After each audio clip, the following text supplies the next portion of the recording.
Hi, good morning and greetings, friends. I am Jacque Howard, and welcome to Trenton 365 presents Jacque's Reach, an eclectic mix of content where we bring information to the general public around the idea of promoting civics and encouraging people to be civically engaged.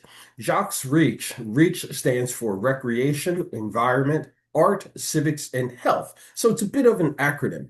And under each one of those categories, I really enjoy introducing my friends to other folks who are in my networks who have a level of expertise and information that I believe is important to get out to the general public. I'm about to bring on Esquire, Paula Sollami Covello shortly. She's also the Mercer County Clerk. She's got 4 terms that she's into right now. So we're going to be bringing her on in a moment. And specifically, we're going to talk a bit about her position, what she does for work on a daily basis, and her department, which is a county-wide department.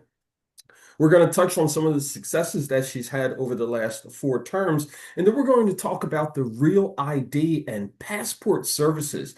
A lot of folks don't really understand what's going on with the Real ID and the passport, and where do you get your passport, especially if it's an emergency or things like that. Well, Paula's department, Paula's team can assist with all of that. So, with this traveling season that we're in here in the summer on the East Coast and here in America, I think it's important for us to think about how we are looking at the end of the year and what next year looks like. We're past that 6 month period. So let's start thinking 6 months ahead and start thinking about what things look like in the next year, which is 2026. With that being said, let me bring on Paula. Hey, Paula, so nice to see you as always. Hi. Hi, Jock. Good to see you. Thanks for having me. Great to be here. Absolutely. And as I was saying before, I think that color purple is awesome on you. It's almost like a royalty kind of thing like that.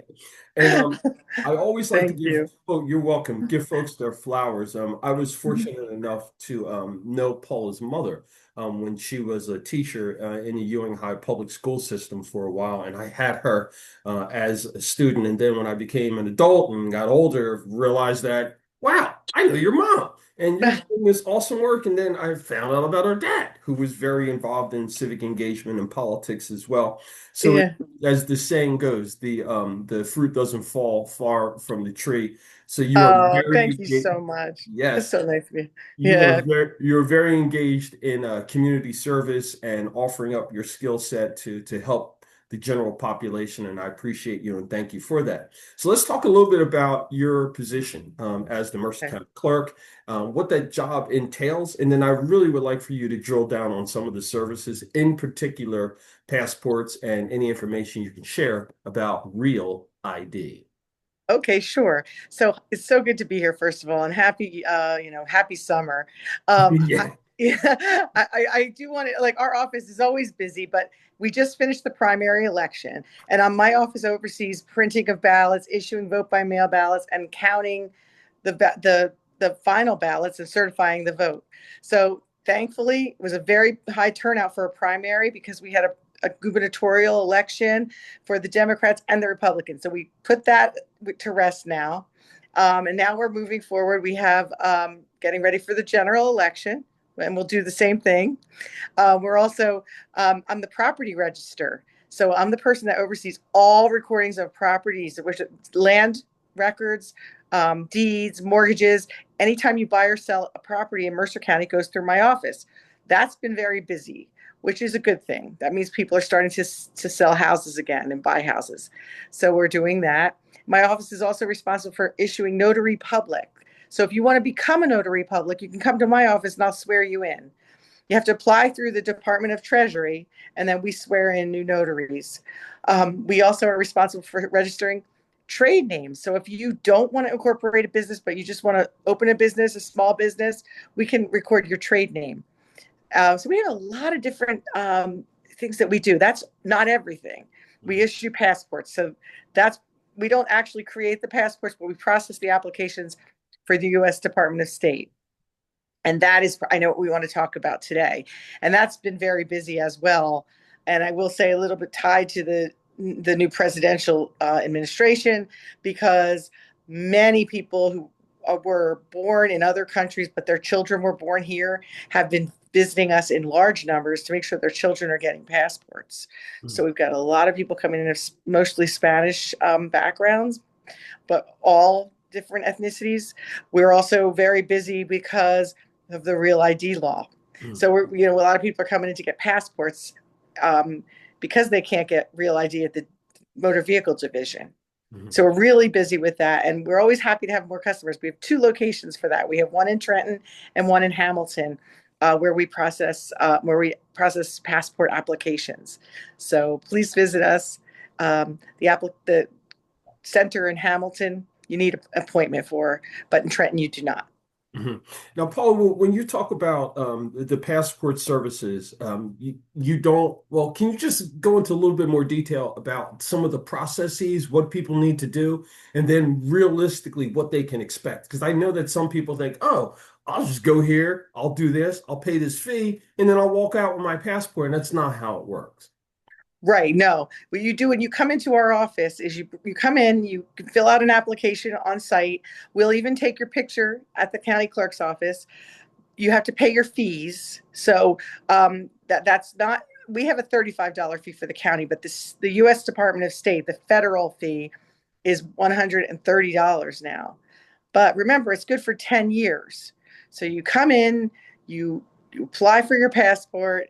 We will send it to the U.S. Department of State for you, and you will get it back within 4 to 6 weeks. Mm. If you need to get it on an expedited basis, you have to pay an additional $70, but you get it back in 2 weeks. That's the soonest that my office can process it for you, because we could do the expedite and we can overnight mail it, and you can get it back in 2 weeks. So if you're traveling soon, that's the way to go. But the one thing we cannot do is make them on site. Mm. So people are always like, "Oh, can you make a passport?" I'm like, no, we don't make them. They're done by the federal government. So they're done by the U.S. Department of State. We have to send them in. Mhm. So that's important for people to know. But the good news, and I know you're talking about this, is passports are real ID. So if you can't go to motor vehicle and get a driver's license with the Real ID logo with the star in the upper right hand corner, if you have a passport, you have Real ID Mm. and you can travel. Also, a really cool thing is there's something called a passport card now, and the passport card is only $35. So it's much less expensive than the passport is the book. And that is also good for 10 years, and it's also Real ID. So you can take that with you on a domestic air travel to go from state to state on an airplane, and it will work. It's called a passport card. It's Real ID, and you can use it. The thing about it, and the reason that it's less money, is it's limited. You can't use it to go internationally. So if you have the passport card, you can fly anywhere in the United States with it, and you can fly to Canada and Mexico with it, but you can't go to like Europe with it. It has limited use. But I think that's a great option. It's a really great option. Now, if you have a passport already, would it make sense to maybe get the passport card if you can't get the real ID so you're not carrying around the booklet? Is that what you're saying as well? Yes, yeah, it's the size of a driver's license. You can put it in your wallet, and I agree. I think you definitely should get both. These days, I do not have the passport card, but when I renew my passport, I'm getting one, because that way you don't have to worry about carrying that book around everywhere you go. You keep that safe, and you can just take this with you in your car, in your wallet. And if you need to, like, you need it for federal buildings now too.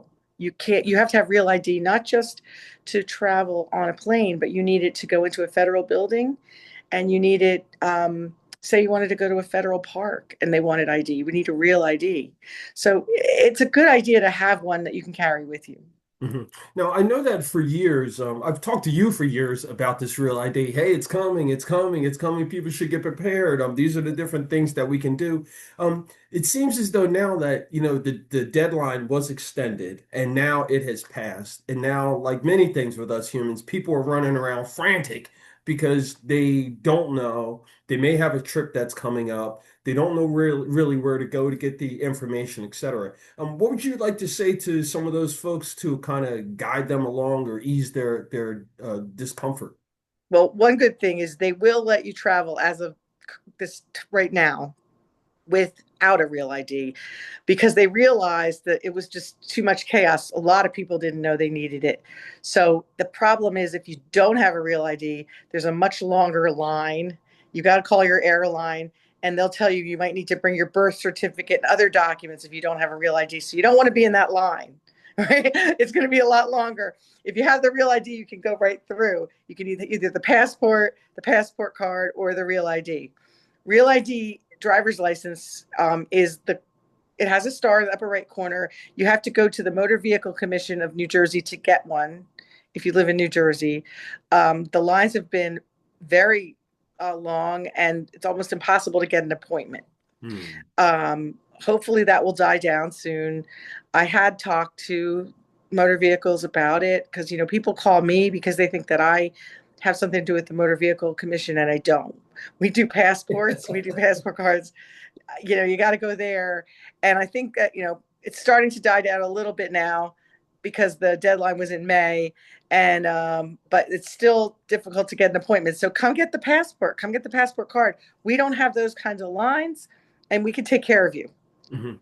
Now, with that, how, like, what are some of the age breakdowns? I mean, is this something that, the youth, people who are under 18 should be concerned about, or is there a different age threshold? Yeah, there is. You don't need a real ID if you're under 16. You can go as long as you're with someone like an adult that has a real ID. But when you turn 16, and 16 and 17 are both a little bit uh, shady.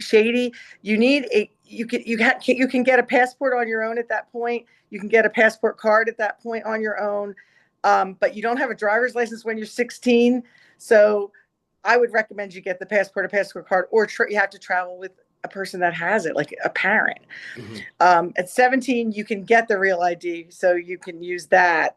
And then at 18, you need it 100%. You have to have it. Hmm. So that's how it works. Hmm. So we're otherwise the 17-year-old is going to have to travel with an adult that's 18 or older if they don't have it. So you want to make sure you can get it.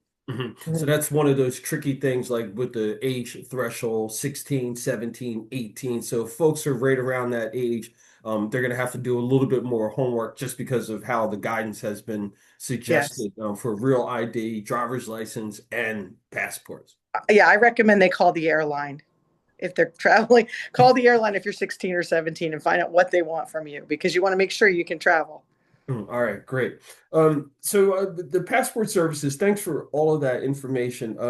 And on your website, for your department, I'm sure there's plenty of information if folks want to do a deep dive on all the different things that you do in your department, setting up an appointment, etc.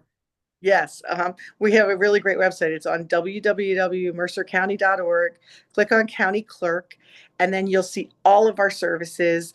And you can go to the tabs on the left, and you can just find the subject you're interested in. We have one on real ID and passports, like explaining all of this.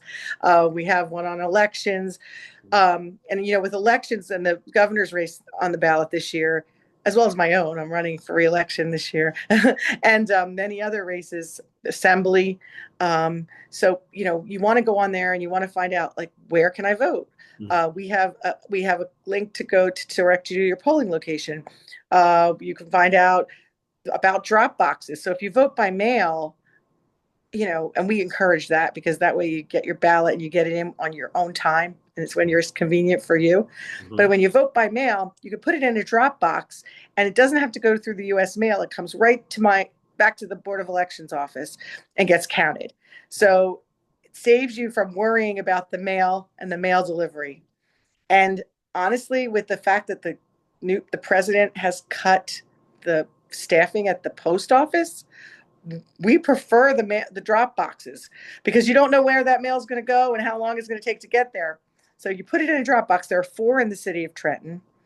We have at least 1 in every municipality, Mhm. and you can put it in any drop box in the county of Mercer. So put it in a drop box, and then it'll go back. And I want to say that I've seen those drop boxes. For folks who have not seen them, they look just like the old mail bins. But they're, you drop your thing in there, but they've got really good coloration and decorating, so people know exactly, where it is that it's affiliated with voting, etc. Um, You mentioned some of the things at the federal level and then also the state level. Without you going into like politics in general, can you just share some information about how things are all interconnected, like a decision made at the federal level, how that trickles down to the state level and then down to the different counties, and then how the smaller municipalities are impacted?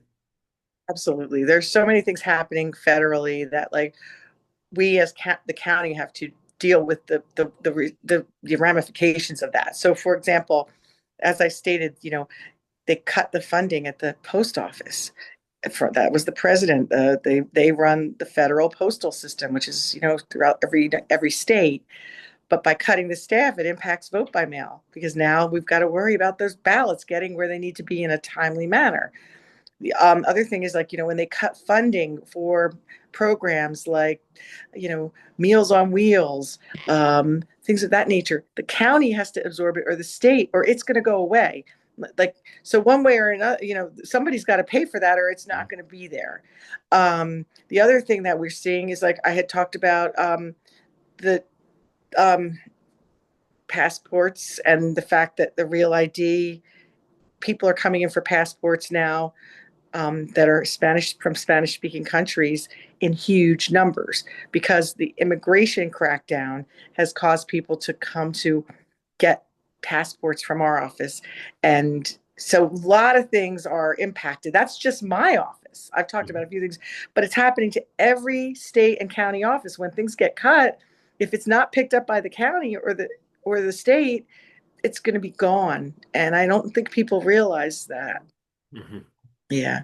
And then A lot of social service programs, like I said, like Meals on Wheels and food nutrition programs and heating assistance programs, things like that are going away. Yeah. So it's scary. Well, I appreciate you always for your professionalism of not going into details or saying one thing about whoever's in office at the larger level. But Yeah. it's a reality. It's a reality that if something's done on one side, it's going to impact the other. And I think that a large percentage of people aren't well informed about Mhm. how things impact their day-to-day lives, and they're generally just going by stuff like sound bites or things that they've heard on TV or heard people talking about, and they Yeah. don't really pay attention to the zip code of which they're living in and how that zip code really makes a larger impact on their day-to-day lives and the ones that they love. Um, Yes. Yeah. uh, Yep. Going forward, your department, it handles a lot. Hmm. And again, like I said, I've known you for years. You've been going at this for a long time. You've done some amazing things with digitizing records, getting information like into a more digital age so that we're not going and flipping through papers and things of that nature. What do you have going for it? I know you've got an election coming up, but I always want to be optimistic that you're going to win, you're going to keep your job, etc. Um, Thank when you. that happens, what are some of the plans that you can foresee in the near future when you win a next term? Well, thank you for asking. One of the things is I'm about to finish digitizing all of the records in the county clerk's office. I have one more project to go. We're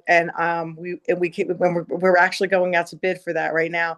And if we can get that done, we will have everything online for people to search property records. I want to make all deeds and mortgages searchable. Right now, we go back over 100 years, but we want to go back to the beginning of the county, which was 1838. That's when Mercer County was incorporated. So if we can get all of that done, I'll be feel really good about moving on. Then maybe like I've done what I need to do. Also elections. I took elections. Well, basically vote by mail didn't exist until 2009. It was absentee ballot voting, and it was a small list. Now we have over 44,000 people on the permanent vote by mail list. I want to continue to grow that list, and I'm going to continue to educate people about early voting, because in this last primary we had 480,000 people statewide vote early, which meant they voted either by mail or on the early voting locations. That's great because that means all those people voted and got their votes in, and we didn't have to wait for election day to make sure they participated in democracy. right? So I want to increase that education because in the primary, we did have a low turnout for the early voting, which is different than vote by mail. Is when you go to a poll and you vote before election day. And people loved it in November, but Mm. they didn't do it in the primary. So we want to get that word out so people start to know more about that, educate, speak to people, increase the voter registration numbers. But then also, once you're registered, make sure people vote. So I'm working on a lot of things like that.